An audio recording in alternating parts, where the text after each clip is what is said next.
Hello there, welcome. So, plan today was, and to be fair, still is, a catch up with Miguel Delaney about the general goings on in the world of football this summer. That is on the way. So, Club World Cup business. We have Keith Andrews at Brentford. We have Manchester United's efforts to offload Marcus Rashford and a few others.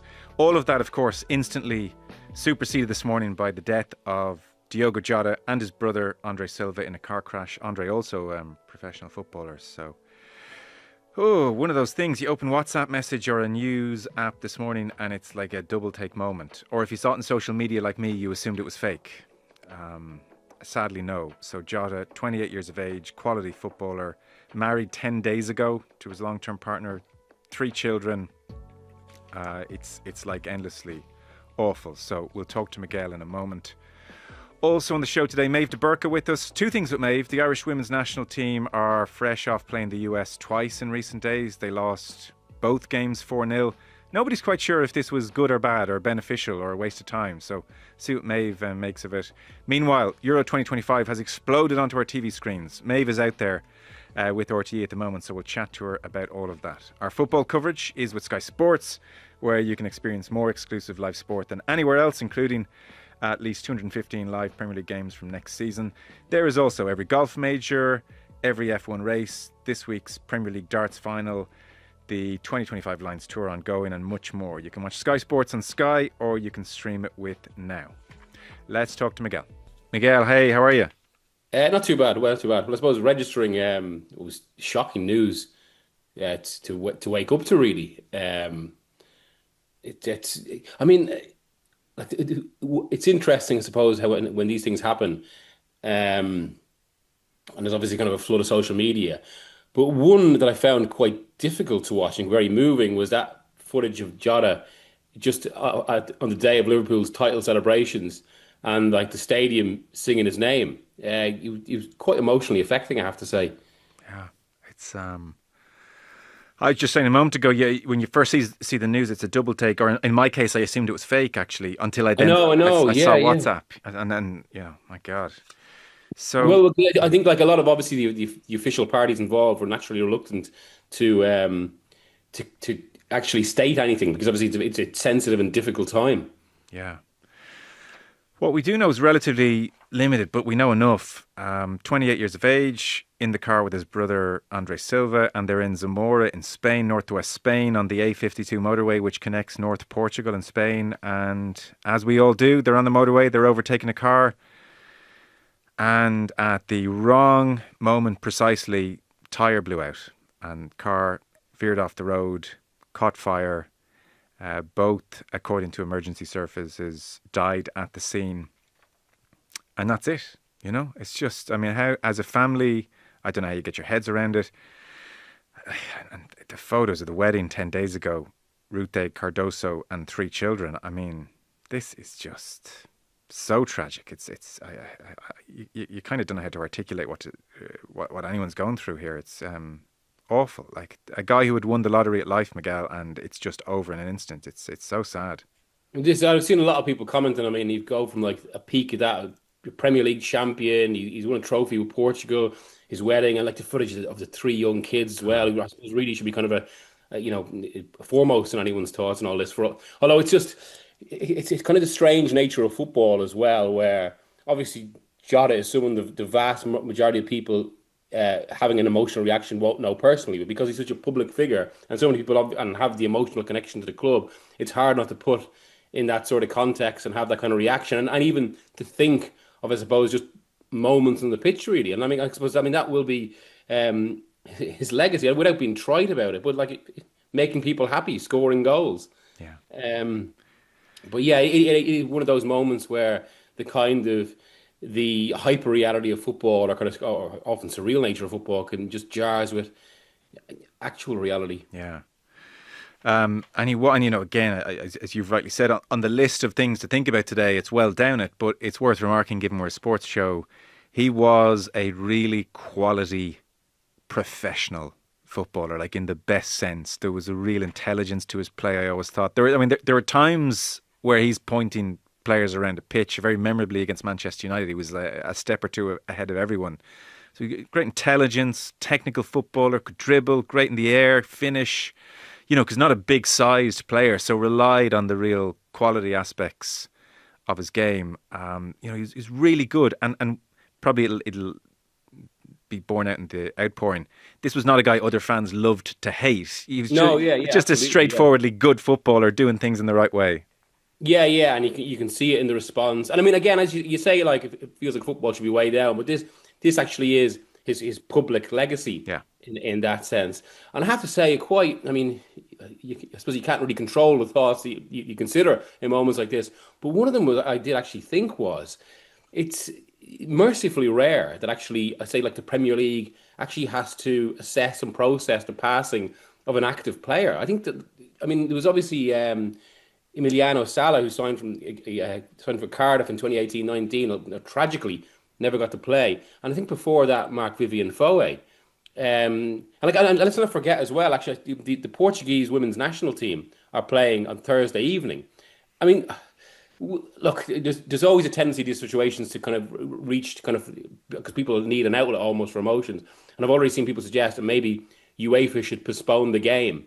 They are in a difficult situation there, as ever in these sort of circumstances. The last I heard was the game is going ahead, will just obviously be passed by recognition. But that's going to be a very emotional occasion now, as is I suppose the build up to Liverpool's entire season. Like that's a whole other discussion that you don't really want to get into, given we're talking about the passing of a young man and the effect of his family. But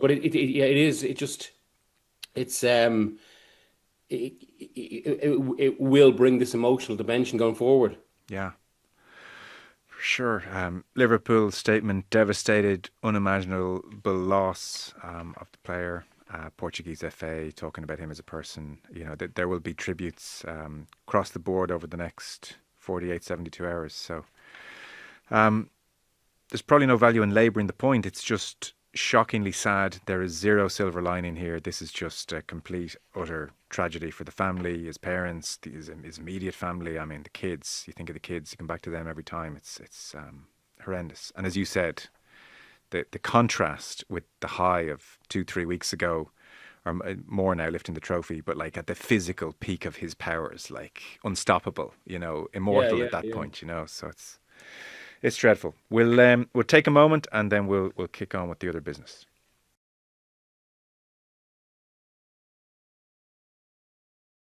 So that's Diogo Jota. To matters far less important, Miguel, this summer break for some continues and this Club World Cup business for others continues. We spoke to Jonathan Wilson at the outset of the tournament and he was making all sorts of really, fascinating points on a whole host of levels. Everything from how the prize money to the New Zealand team of amateurs is going to completely distort that league in their favour. And there are all sorts of ramifications like that to this thing, which we mightn't immediately consider. But in more like immediate terms, have you got into it? Has it been good? It doesn't feel like it's made waves over in Ireland. Don't sense in the UK media people are overly aghast with the thing. I mean, personally, it hasn't really had that impact as well. And this is all you can talk about in these sort of situations. Now, that I wonder, as a journalist, is that conditioned because of the fact I haven't travelled to it, because instead I'm going to the Women's Euros actually shortly after this call. I'm getting a flight to Zurich. And like, as just purely from a journalist perspective, it makes a difference when you're on the ground covering it as to when you're not. I think probably maybe the timing hasn't helped to a certain degree, and that's despite some of the kind of fixtures obviously being rearranged, or not rearranged, but being set for a European audience.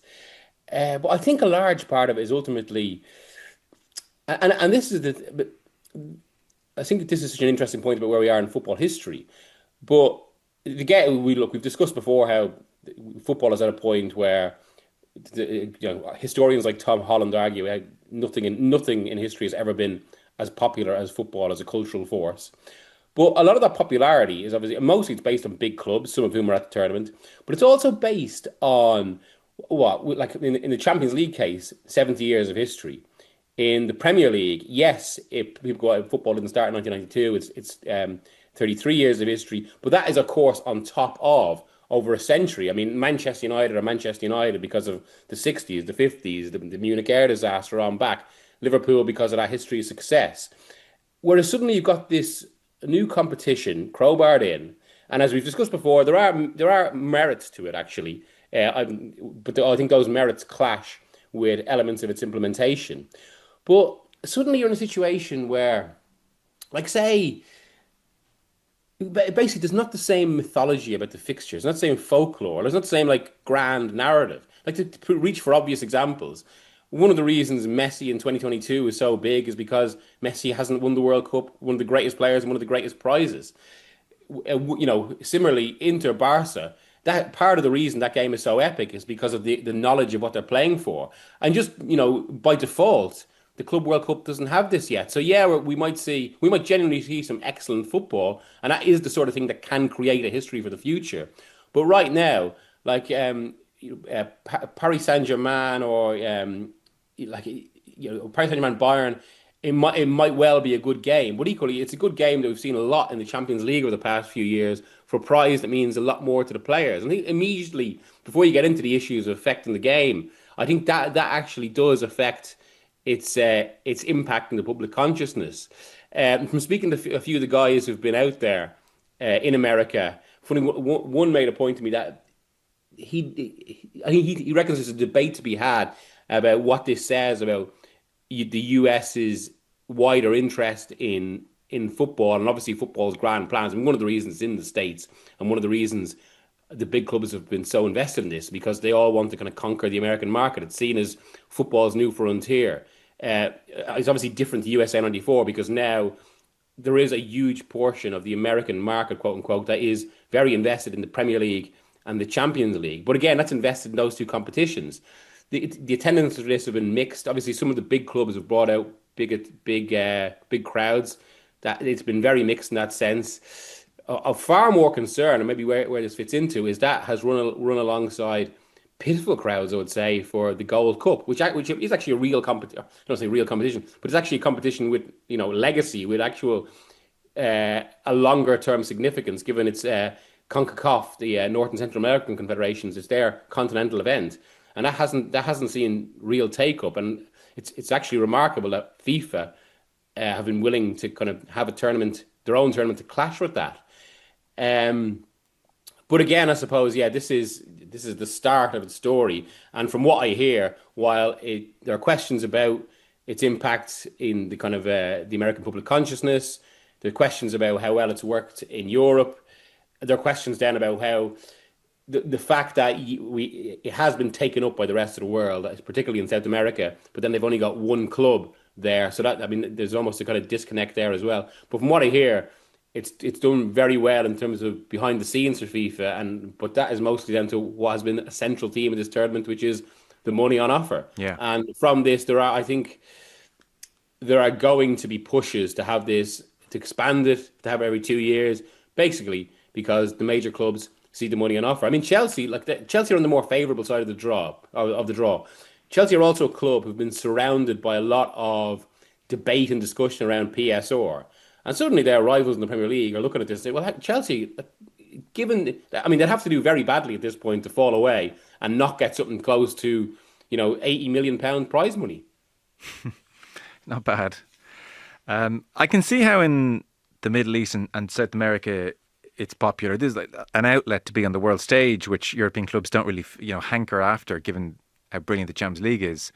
One of the kind of discussion points after Manchester City's defeat to El Halil, which was an amazing game, it was a thrilling game, 4-3 after extra time. Kind of a telling quote from Bernardo Silva when he said, most teams that beat us play this way. You've seen this game before. It was one of the worrying things from a Manchester City point of view. But one of the discussion points off the back of this was, what does this mean regarding the balance of power in the footballing world?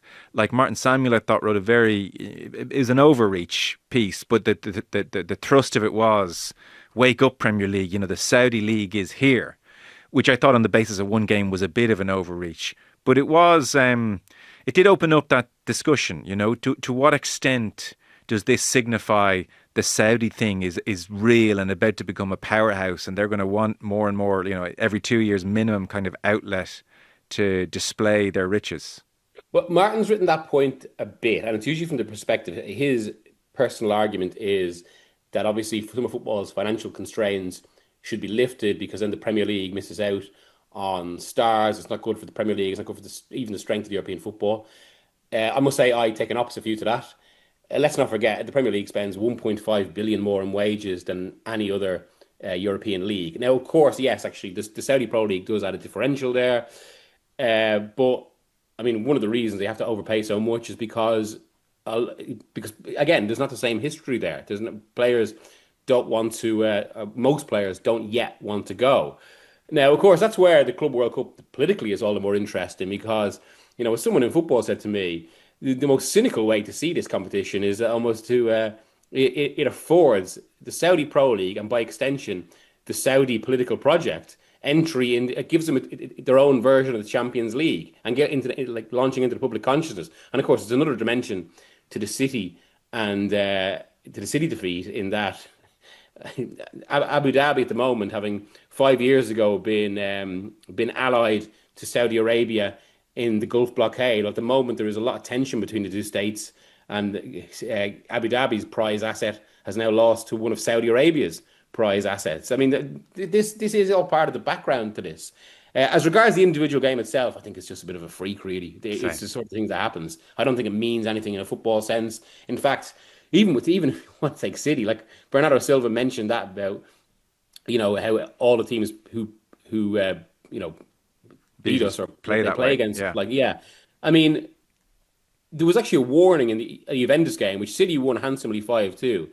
But one of the themes of the tournament in a football sense, actually, City are still very vulnerable to, those balls are basically like to Guardiola's glass jaw. Something that's been a theme of his career.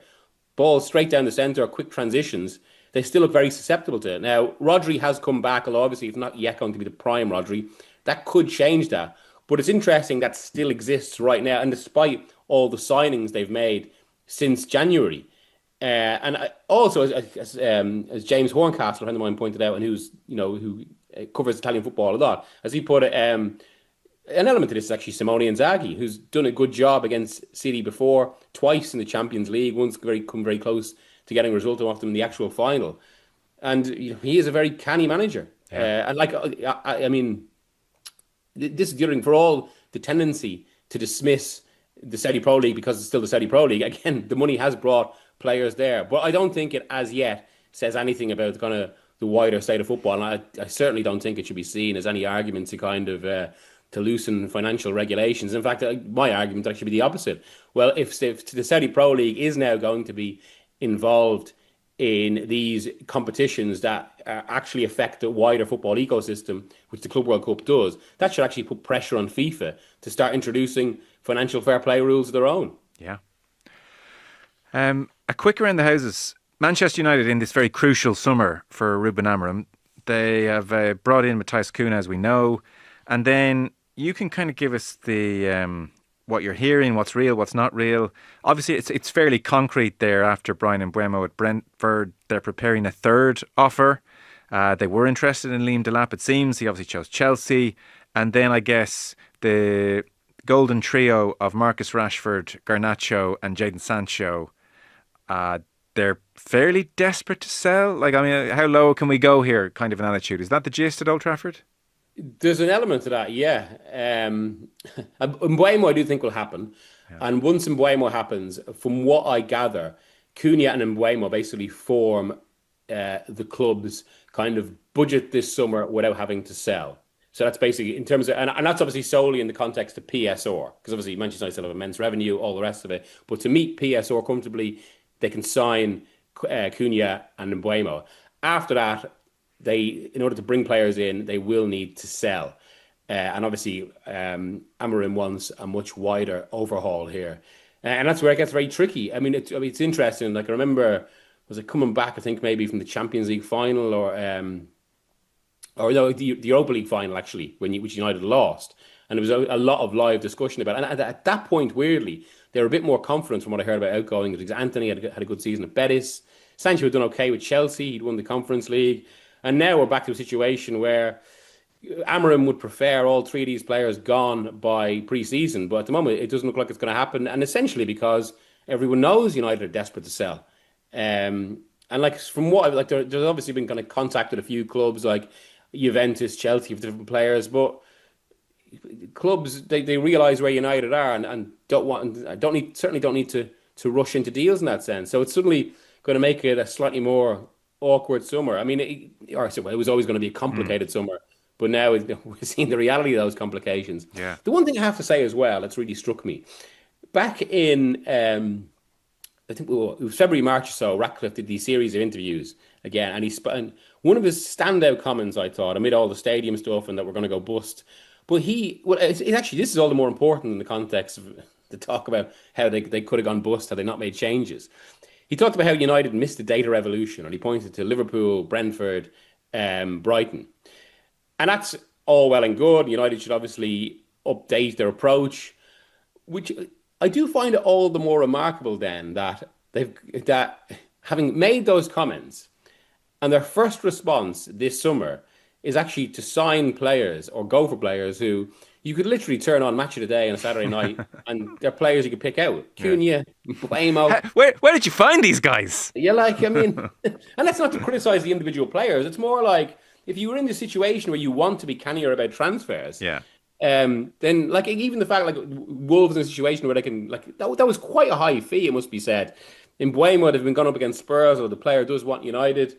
Delap even was another one. Now I suppose there was another element to that because they could have got him for cheaper, but still and I suppose to be fair, like people at United would say, well, if we made kind of more lesser known signings, and Dorgu being one of them from the winter window, they might be criticised for that. These aren't Manchester United players, but again, we are talking about a club that has to go down a different direction now, which is just why there's a bit of a disconnect between what Ratcliffe said and the actual identity of the signings they've made. Yeah, and is Anthony still owned by the club? Do they sell him, or is he still on loan? It's still he's still there. Okay. So although I think there is an expectation that he will go to Spain at some point, but now he's got other options beyond Betis. And I guess so. I presume if no one comes in for Rashford, Garnacho, Sancho, they turf them all out on loan again. I guess that's the preference, unless there's like a heart-to-heart at pre-season and it's okay, one more chance. But I don't know if Amron wants to go down that route again.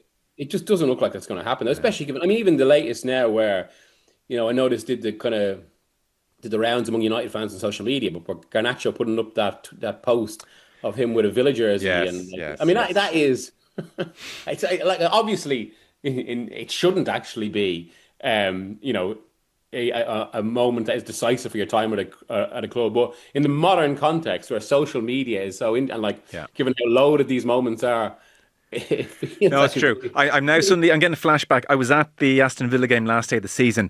Never has a man so slumped around and hung back last in the queue of the lap of appreciation as Garnacho in his civvies with his family. I mean, it was like, get me out of here. So, yeah. Yeah, and he was the same after the Europa League final in Bilbao, where he was just describing the season as shit and all this. Oh, I don't know. Okay.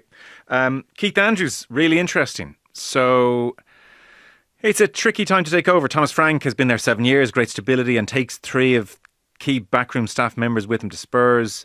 And it's your first Premier League job in Andrew's case, and you're going to lose in Buemo, and you're going to lose your captain in Christian Norgard. So that is not easy. And what's more, just have a clip here to illustrate the point.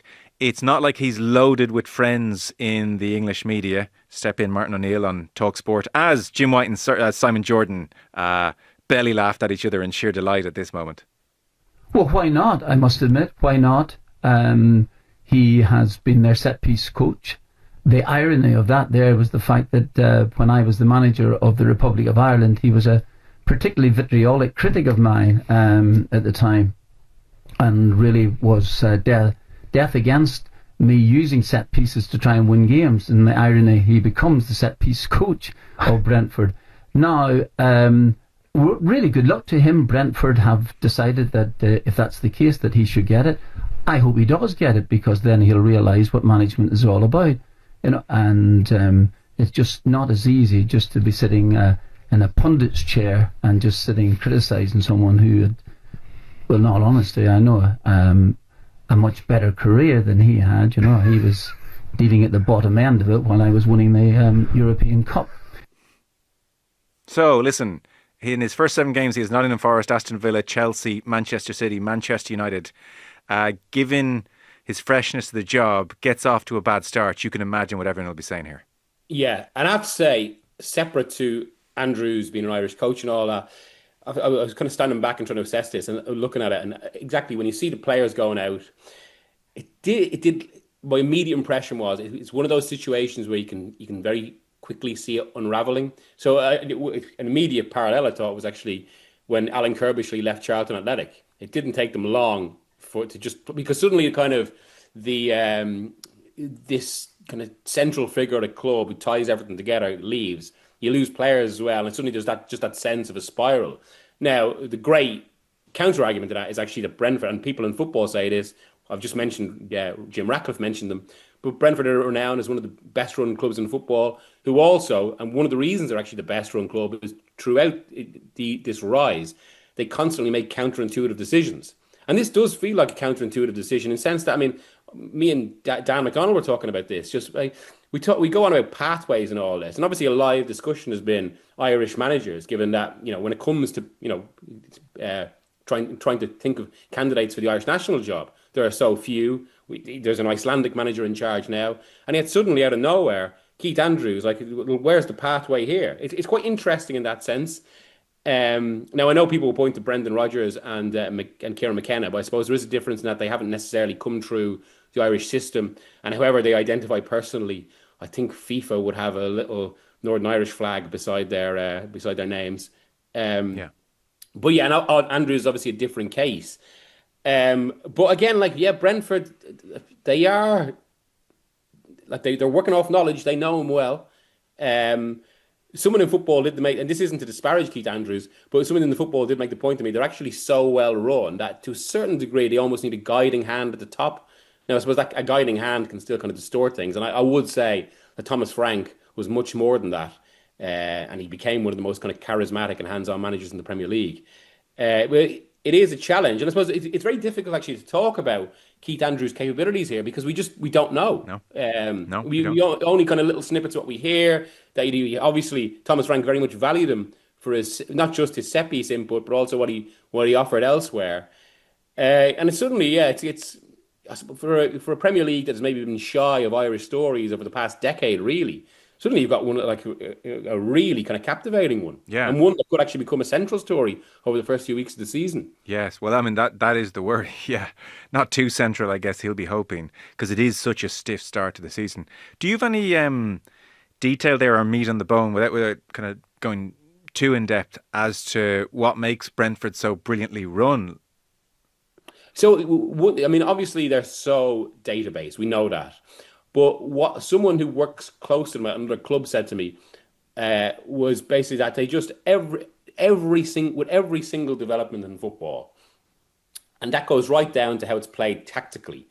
Brentford are always trying to think about, well, rather than just going with, I mean, because I think they obviously subscribe to this. It's quite a basic analogy that's used in football, but say if you to compare it to a boat race, and I know Ferran Soriano has used this at Man City as well. To a boat race, if you follow the same path as the leader, you're never going to catch up. So you have to try and do something differently. And that has kind of been something that's driven Brentford, at least the attitude has. So even when, say, in a Premier League, say where people are talking about field tilt and all this, well, Brentford gone a totally opposite direction. When suddenly a very controlled and systemized possession game is in vogue, they actually try and break that with balls over the top to wingers who were given license to run. And Frank was very willing to buy into that. Right. It's applied to every single aspect of the club. And again, you would say that, elevating your set-piece coach who isn't really being considered as a potential candidate by anyone else is the ultimate illustration of that again. So, to the extent that Frank wouldn't have dreamt up that let's play to the wingers over the top kind of thing, that would have been fed to him as a suggestion, and he was open to it. Wow, yeah. It would have been a collaborative approach within the club, and people actually actively thinking about, well, what can we do here that's different? That's one of the great things about Frank as well. I would describe him as actually a very distinctive manager in that way, and that he's not. I would say, given I talk about kind of systems and all that, we're probably in a world now, or we have been. It's possible it's starting to change. We've been in a world of managers who almost have to be quite intense and very obsessed with their system, and just to a degree almost have this tunnel vision. Whereas Frank, I would say, has been the absolute opposite of that. He's previously been a teacher. He's, he's got a big hinterland. He had like I wrote this when he was when he was on the brink of joining Spurs, but hadn't joined yet. Yeah. That he actually almost became the moral voice of the Premier League in some ways, because he was actually quite a rare manager who you could just go to his press conference and talk to him about kind of, well, whatever you felt, right, really, and he'd be willing to engage in it, and he'd have opinions that he'd considered. Yeah, and so obviously that was another reason he fit into that Brentford structure, because he didn't take any sort of idea of that he would have to discuss his ideas as an offence, which a lot of modern coaches do. I'll bet, yeah. Arsenal, Miguel. So I'm reading again. I don't know. It's hard sometimes when there's a lot of transfer news. In the final stages, apparently, of negotiations with Victor Gyökeres of Sporting Lisbon, and then there's also talk of Eze at Palace. Both of those true. I saw, by the way, Rio Ferdinand talking about Gyökeres recently, who's much talked about in the speculation Amorim would go back from, and Ferdinand was saying that he watched him in a game or two, and he was like, don't know, Premier League, how well it'll translate, not sure. I haven't seen enough of him to say, but what's going on with Arsenal? Well, and from what I've heard, a lot of Premier League clubs actually think similarly. They think Gyökeres has been overpriced. I think Sporting wanted 64 million based on his clause. A lot of clubs don't think he's quite worth 50 million. There's questions about how quickly he gets a shot off. And obviously the red flag of basically, and this isn't to say he can succeed, but ultimately he's the age of 26 and his only goals really have come, or his only goals are, I suppose, relevant to a club like Arsenal, like Man United, have come in Portugal for Sporting at a point where they've been winning leagues. That there are questions over how well it translates. And all of that is why I have to say, I know there's been reports about final stages. It feels like there's been reports about final stages for the past 6 weeks, to be honest. Yeah. Arsenal, they have obviously been looking at Gyökeres. This isn't idle speculation. They are interested. From what I've heard, I still think, and will conclude, he is still very much the secondary option against Sesko. Sesko's 21. He's playing in a higher league, even if there's questions about how well Germany translates to the Premier League as well. But he's also seen as having a very high ceiling. And especially in a modern world where PSR dictates so much and economics of football is so important, a 21-year-old against a 26-year-old for a similar price with different kind of, flags about their potential translation. Sesko, from what I've heard of him inside Arsenal as well, makes much more sense.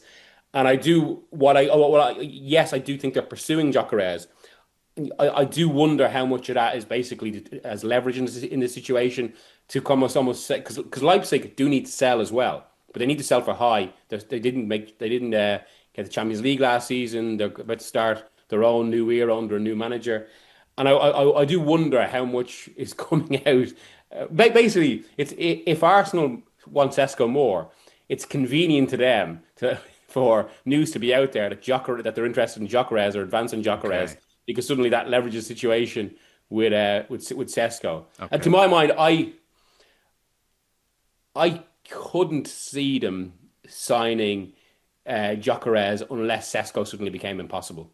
Right. And is Eze in the mix? Really nice player. I mean, they love Eze, but I think it's one of those situations where Arsenal would need to sell first. Okay. Because obviously, from what I'd been told, similar to Man United with PSR, most of their budget is going on a forward. A forward has obviously been allotted, or the money there has been allotted. A midfielder in Zubimendi, who should be imminent, and one or two other players. And after that, to get in the kind of winger they want, and this will very much dictate the kind of the other attacking player they get. It's about who they sell, and obviously there's they'd want to sell Kivior and Zinchenko. But then one of the reasons actually Andrea Berta has been brought in as Arsenal's director of football is because he's got good experience in the market, and I don't want to be in a situation where they sell badly, in the sense they sell players for really lower than the price they could command. Berta he's a negotiator in that way. He's got ample experience in the market, having worked at Atletico Madrid through various different summers,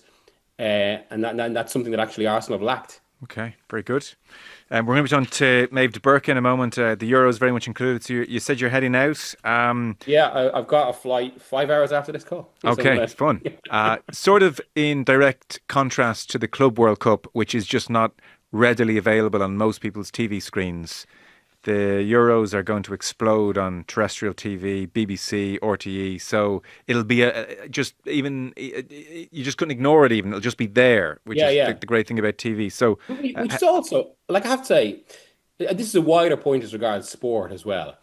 In a world where, so from speaking to people who work in the industry, there are basically only football, yes, has this mass popularity, but there are two competitions, or two club competitions at least, that really sell.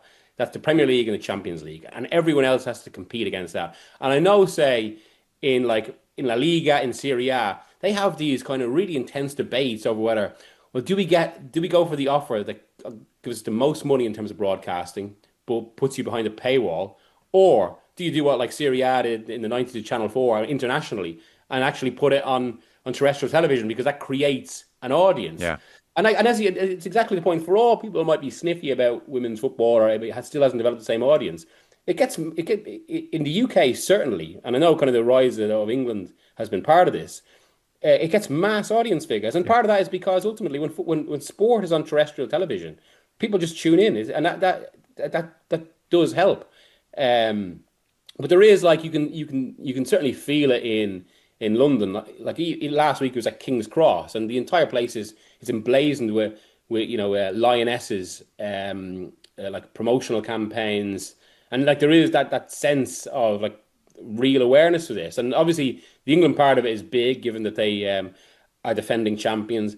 But there's also another really arresting storyline to this, relevant to the team that beat England in the last in the World Cup, which is Spain. And I did a piece yesterday about basically how Spain, the players actively want a victory that is separate to everything that happened in 2023. And it's amazing to think about that they had this moment of glory. They'd never even won a knockout game before 2023, and they actually go and win a tournament. And yet, so for the piece, I was watching this brilliant new documentary on Netflix, Se Acabó, basically Enough's Enough, which is about the whole Rubiales thing, where Aitana Bonmati, who's like the best player in the world right now, she literally says our World Cup was tarnished. Jenny Hermoso, who's the player subjected to the kiss by Rubiales, she says she can't even think about the moment. She can't, because she has to relive that. She's controversially been left out of the squad, which has kind of brought up a few themes from then. But certainly the players, they actively want to kind of have their own thing. I know people will say the irony of kind of, talking about a competition separate to Rubiales and all that, and mentioning him. But this is the players themselves talking about it. And from what I hear, against a situation where players have to fight for, say, they have to fight for flight times that would give them a proper night's sleep before big games, against kind of the Spanish international men. The documentary actually mentions how Sergio Ramos reveals messages where he asks Rubiales for Hublot watches for their participation with the Spanish national team. And against that, the women have to just go through kind of fighting for flight times. Well, now there's a lot of talk. They are being listened to. The players feel at their camp they have non-football. They don't have many non-football distractions now. They don't have everything yet, but the process is gradual. And the word is tranquility and stability. And yeah, they'll be out to make a point. And I do feel like against the England thing as well, it offers a really interesting kind of storyline to this tournament. And of course, then in Spain's very first match, they play Portugal, which is going to be a very emotionally charged occasion. Full circle, yeah. Well, I think a lot of sports fans, general public, know the name Rubiales and would struggle to name a Spanish player, which is, a brutal kind of truth. Maybe they might know Jenny Hermoso, but in conjunction with Rubiales. So I can see how they kind of want to do that. That's brilliant. Listen, you have a flight in 5 hours, so chop. Let's get going. Final packing now. Yeah. Thanks so much, Miguel Delaney. That's great. Thanks, Miguel. Cheers, Joe. All right, good luck.